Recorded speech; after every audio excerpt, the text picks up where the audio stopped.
제주개미의 계좌 공개 방송을 시작하겠습니다. 2022년 5월을 계좌를 공개를 합니다. 저희 계좌의 수는 3개 플러스 1개 해가지고 4개를 운영 중에 있습니다. 나무 1계좌 먼저 보시면요, 이번 달의 수익은 488,733원입니다. 나무 2계좌 보시죠. 나무 2계좌는 658,111원입니다. 그리고 나무 03 계좌는 419,907원입니다. 이 계좌에서는 642,504원의 수익을 거두었습니다. 그래서 총 합쳐보면 2022년 5월 약 220만원의 수익을 거두었습니다. 앞으로 3년간은 주식 단타의 시대라고 생각이 듭니다. 그래서 대세 상승장이다 라고 얘기하시는 분들도 있는데, 그런 분들한테 속지 않았으면 하는 마음으로 말씀드리는 겁니다. 앞으로 3년간은 시장 상황이 굉장히 좋지 않을 거라고 봅니다. 세계 경제가 전반적으로 좋지 않을 거라고 생각을 하는데요. 그 이유 중에 하나는 우크라이나와 러시아의 전쟁입니다. 이 전쟁이 어떻게 끝날지가 출구가 보이지 않습니다. 대부분의 전문가들이 러시아가 우크라이나를 침공하지 않을 거라고 했어요. 저도 그 전문가들의 말에 일리가 있다고 생각도 했습니다. 그런데 모든 전문가의 예상을 깨고 러시아의 푸틴 대통령은 우크라이나를 전격적으로 침공했죠. 그런데 이 우크라이나 전쟁을 하다 보면 끝이 보이지가 않습니다. 출구가 어떻게 해서 끝나야 될까라는 생각을 하게 됩니다. 계속 말해보면 이 우크라이나와 러시아 전쟁으로 인해서 중국은 대만을 어떻게 할까라는 생각이 들었습니다. 제 생각에는 중국의 시진핑은 앞으로 3년 안에 대만을 침공할 수 있다고 생각합니다. 설마 라고 생각하실 수도 있는데, 푸틴이 우크라이나를 침공할 때 대부분의 전문가들은 설마라고 했습니다. 그렇다면 중국이 대만을 친다고 하면 대만은 누구한테 도움을 요청할까요? 미국한테 도움을 요청하겠죠. 그럴 때 미국은 당연히 대만을 도와줘야겠죠. 군사 개입을 할 겁니다. 그럴 때 이제 대만하고 미국이 합쳐서 중국의 침공을 막아낼 때 중국은 또 누굴 데리고 올 거냐면 러시아를 데리고 오겠죠. 중국이랑 러시아는 친하니까. 근데 지금 러시아가 어떻게 되고 있습니까? 우크라이나 전쟁에 빠져가지고 아무것도 못하고 있죠. 그래서 지금 우크라이나와 러시아의 전쟁은 미국이 중국을 칠 때 러시아의 힘을 빼고 있는 것으로 보입니다. 왜냐하면 미국 입장에서는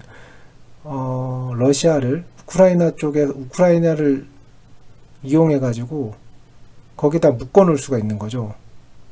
미국은 중국을 치기 위해서 동맹들과 같이 움직일 거고, 중국 입장에서는 러시아가 도와주면 미국 입장에서는 굉장히 부담스럽겠죠. 중국은 러시아를 잘 이용할 걸로 보이는데요. 그래서 제가 생각하기에 미국이 지금 러시아의 힘을 빼기 위해서 우크라이나 전쟁도 도와주고 있는 것으로 보입니다.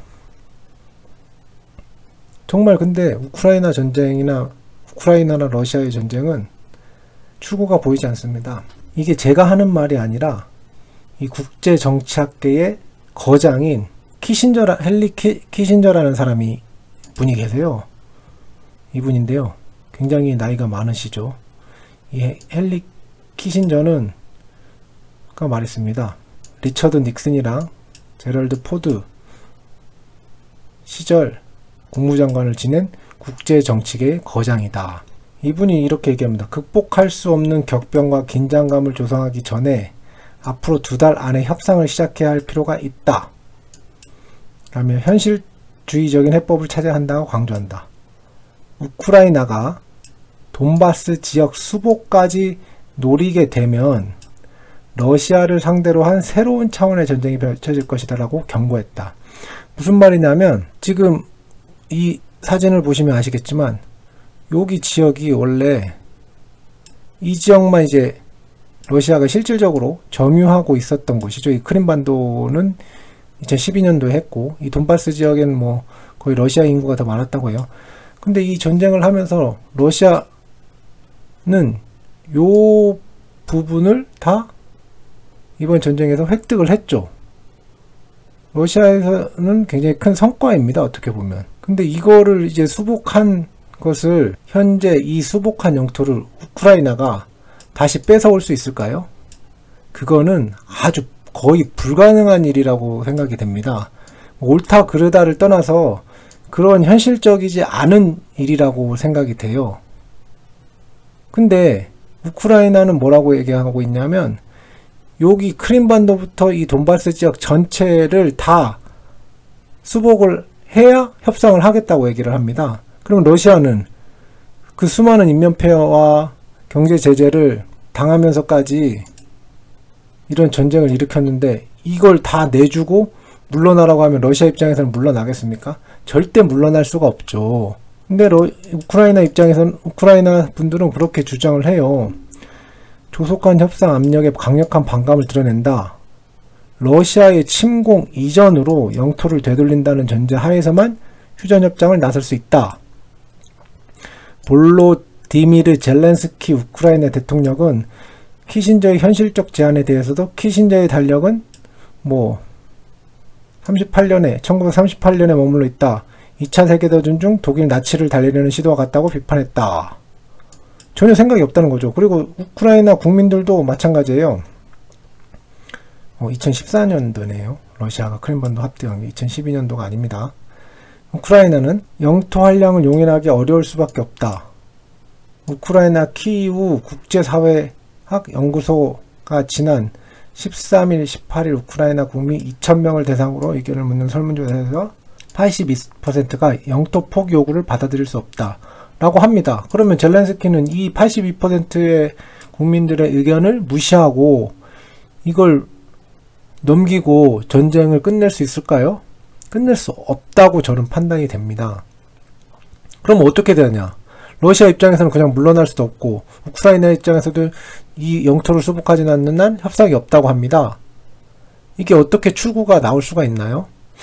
결국 미국이 움직여야 되는데 미국은 뒤에서 팔짱 끼고 우크라이나한테 무기를 지원해 주면 러시아가 여기에 묶여 있으면 좋은 거예요. 인플레이션 위협을 전부 다 이 러시아 탓으로 돌릴 수가 있잖아요. 자기네 경제 상황에. 그렇기 때문에 이 상황이 미국 입장에서는 나쁘지 않은 거예요. 그리고 이제 대만이랑 중국의 이제 긴장도가 높아질 때 중국이 기댈 수 있는 나라 하나를 여기다 묶어두는 거기 때문에 미국 입장에서는 굳이 빨리 이 전쟁을 끝내지 않아도 된다고 판단할 수가 있는 거죠. 우크라이나에 무슨 미군 무기는 들어가지만 군 병사가 들어가는 것도 아니니까 모든 악의 근원은 러시아로 다 돌릴 수가 있는 거죠. 물가 상승부터 시작해서 전부 다. 그렇기 때문에 미국 입장에서는 굉장히 이 전쟁이 그렇게 나쁘지 않다라고 판단이 됩니다. 계속 여기서 수렁이죠, 수렁. 그렇기 때문에 이 전쟁이 나중에 어떻게 진행될지 아무도 모른다. 단기간에 협상이 나올 것 같지 않다라는 게 제 생각이고, 그렇기 때문에 지금 주식을 사는 것은 장기 투자하겠다고 사는 것은 제가 볼 땐 아니라고 판단이 됩니다. 그런 말들을 많이 합니다. 그러면 그렇게 마켓 타이밍을 맞출 수 있지 않다라고 말합니다. 특히 가치 투자자들은 그런 마켓 타이밍을 맞추려고 하지 말고 지금 있는 기업을 봐라. 기업이 돈도 잘 벌고 하면 그 시장 상황에 대해서 자기가 맞출 수 없는 것을 맞추려고 하는 그 노력을 할 수 없으니, 노력을 해도 맞출 수 없는데 그걸 왜 그렇게 하려고 하냐. 기업이 돈을 많이 버는가 적게 버는가, 기업의 실질적인 가치를 평가해 가지고 그 기업의 주식을 소유한다면 당신은 부자가 될 수 있다, 10년 20년 후에 라고 얘기를 합니다. 맞는 말입니까? 저도 이거 일단 어느 정도는 맞는 말이라고 생각이 듭니다. 그리고 뭐 그렇지만 뭐 다른 얘기도 있죠. 주식은 예측하지 말라고 합니다. 뭐 대응해야 된다고도 하죠. 그런데 자신의 모든 것을 걸고 한 분석이 정확히 맞았을 때 그동안 고생한 모든 것이 보상받을 것이라고 믿는다면 한 번쯤 그 마켓 타이밍에 걸어보는 것도 나쁘지 않다라고 생각이 듭니다. 그렇기 때문에 지금 제가 판단하기에는 전문가들이 지금 싸니까 기업 가치들이 낮아졌으니까 지금 들어가서 장기 투자해 하면 될 거야, 부자가 될 수 있어 라고 속삭이고 있는데요. 저는 지금 싸다고 함부로 들어갔다가 지옥을 맛볼 수 있다 라고 생각이 듭니다. 뭐 우리나라 주식시장이 IMF나 닷컴버블이나 금융위기나 코로나 팬데믹 등으로 요동을 쳤었는데 저는 이것보다 더 큰 위기가 오고 있다고 생각이 듭니다. 그렇기 때문에 앞으로 3년은 정말 고수들의 단타의 시대이자 대하락장의 시작이기 때문에 함부로 주식을 하지 마시라 라고 말씀을 드리고 싶습니다. 이번에는 어떤 종목들로 수익을 냈는지 한번 살펴보겠습니다. 살펴보면 여기입니다. 휴니드 19만원, 한일단조 30만원 정도, 빅텍으로 뭐 17만원 정도, 예, 콜스닥 레버리지로 손절 좀 했습니다. 25만원, 콜스닥 150 선물 인버스로 조금 수익을 냈고요. 그래서 48만원 정도 수익을 냈습니다. 그리고 나무 이 계좌는 150 레버리지 손절 친 게 없어가지고 65만원 정도 벌었습니다.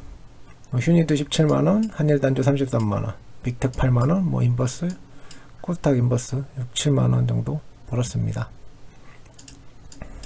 그리고 나무 3계좌에서는 여기도 마찬가지로 피터 휴니드 19만원, 뭐 한일단조 30만원, 빅텍 12만원. 근데 여기서 이제 코스닥 150 레버리지로 약간 손절 치는 바람에 수익이 조금 줄어들었습니다. 두 개 합쳐서 한 50만원 정도, 01계좌와 03계좌를 약간 50만원 정도 수익이 합쳐서 줄었네요. 그리고 인버스로 7만원 정도 수익을 거뒀습니다. 이 손절 친 거는 잘 쳤다고 생각이 들어요. 그래서 2022년 계좌 현황은 자 보면 1월달에 129만원, 2월달에 390만원, 3월 4월 해가지고 165만원 벌었고요. 5월달 220만원 벌었습니다. 그래서 총 904만원 정도의 수익을 거두었습니다. 904만원. 이번 연도 목표 수익률을 3천만원으로 좀 낮췄습니다. 5천만원이었는데 아무래도 이 5달 동안 번 게 5천만원까지 가기가 쉽지 않을 것 같다라는 생각이 듭니다. 뭐 6월 7월 정도에 이렇게 한 1000만원까지 한번 찍어주는 그래프들이 좀 나와줘야 되는데 그렇게 나오지는 않고 있어서 수익률이 3천만원 정도로 좀 줄여봤습니다. 네, 그리고 이번 달의 결론은 2022년 5월의 수익은 220만원이고 2022년 현재 수익은 904만원입니다. 이만 마치도록 하겠습니다. 안녕.